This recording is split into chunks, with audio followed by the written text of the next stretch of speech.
అందరికీ నమస్కారం అండి.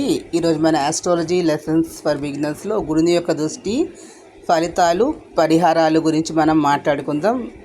గురు భగవాను యొక్క దృష్టి గురించి మనం కింద క్లాసులో చెప్పాం. విశేష దృష్టి ఉంటుంది ఆయనకి. తను ఉన్న స్థానం నుండి, తను ఎక్కడైతే కూర్చున్నాడో ఆ స్థానం నుండి 5, 9 ఇంటి మీద, అంటే 5వ ఇంటి మీద 9వ ఇంటి మీద విశేష దృష్టితో చూస్తాడు అని. సాధారణ దృష్టి కూడా ఉంటుంది, అది 7వ స్థానం మీద ఉంటుంది.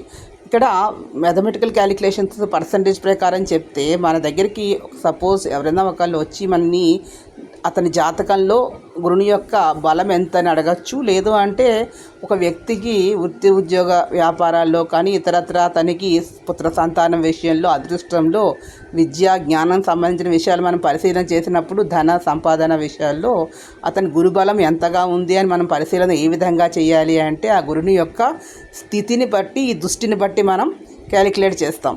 ఇక్కడ గురుడు అనేటటువంటి వాడు సపోజ్ ఇప్పుడు మనం చూపిస్తున్నటువంటి మేషంలో ఉన్నాడు అనుకుందాం.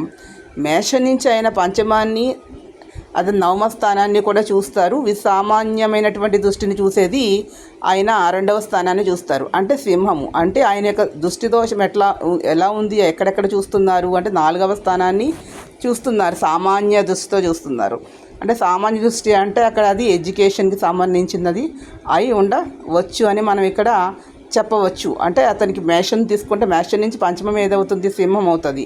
సింహం తర్వాత ఏమవుతుందండి, కన్య, తుల అవుతుంది. అంటే శుక్రుని యొక్క ఇల్లు. తుల నుంచి మళ్ళీ అతనికి ఎక్కడికి వస్తుంది, ధనస్సు వస్తుంది. అంటే గురు భగవానుడు యొక్క పర్సంటేజ్ ఆఫ్ బలాలు ఏ హౌస్ మీద, ఏ యొక్క అంశం మీద ఎలా ఉంది అంటే మేష లగ్నము చెందినటువంటి వ్యక్తికి లగ్నంలో గురుడు ఉంటే అతను చాలా కోటి దోషాలను హరిస్తాడు అని చెప్తారు. అదే గురుడు అక్కడ మేషంలో అశ్వని, భరణి, కృత్తిక అనుకోండి, ఆయన భరణి నక్షత్రంలో ఉన్నాడు అనుకోండి, శత్రు నక్షత్రంలో ఉన్నాడు కాబట్టి కొంత బలం అనేది తగ్గుతుంది. అది అశ్వనిలో ఉన్నాడు అనుకోండి, అతని యొక్క మిత్రుడైన కేతువు నక్షత్రం కొంత బలం ఉంటుంది. అదే కృత్తికలో ఉన్నాడు, 1వ పాదంలో ఉన్నాడు. 1వ పాదం అనేది మనకి ఎక్కడి వరకు వస్తుందండి, 27 డిగ్రీల దగ్గర మొదలవుతుంది కదా. అదే 27 డిగ్రీల దగ్గర కృత్తికలో ఉన్నా కూడా, కృత్తిక నక్షత్రం, మిత్ర నక్షత్రం కొంత బలం అనుకూలత ఉన్నప్పటికీ కూడా అక్కడ 28, 29 డిగ్రీల పడడం అనుకోండి, అది కొంత బలహీన స్థితి అవుతుంది. కాబట్టి అప్పుడు గురుడికి కొంత బలం అనేది తగ్గుతుంది. అంటే ఇచ్చేటటువంటి ఫలితాల్లో కొంత బలం తగ్గుతుందని మనం చెప్పాలి. ఇప్పుడు ఆయన యొక్క సంపూర్ణమైన ఏ అంశాన్ని ఎక్కడెక్కడ చూస్తాడు అంటే సింహం మీద. అంటే ఆ యొక్క లగ్నము చెందినటువంటి వ్యక్తికి సింహం ధనస్థానంగా, ధనం విషయంలో అతనికి కొంత అనుకూల ఫలితాలు అనేవి ఉంటాయి. అదేవిధంగా ధనస్సును చూస్తున్నాడు కాబట్టి అక్కడ కూడా అనుకూల ఫలితాలు అనేవి ఆ స్థానం మీద కూడా ఉంటుంది. అంటే అదృష్ట స్థానము, ధనస్థానం. ఇక 4వ స్థానము కుటుంబ విద్యాస్థానం అనేది శుక్రుని యొక్క హౌస్ కాబట్టి అక్కడ రిజల్ట్స్ తక్కువ. సామాన్య దృష్టితో చూస్తూ ఉన్నాడు, అందున శత్రుక్షేత్రం కూడా కొంత ఫలితాలు అనేవి తగ్గుతాయి.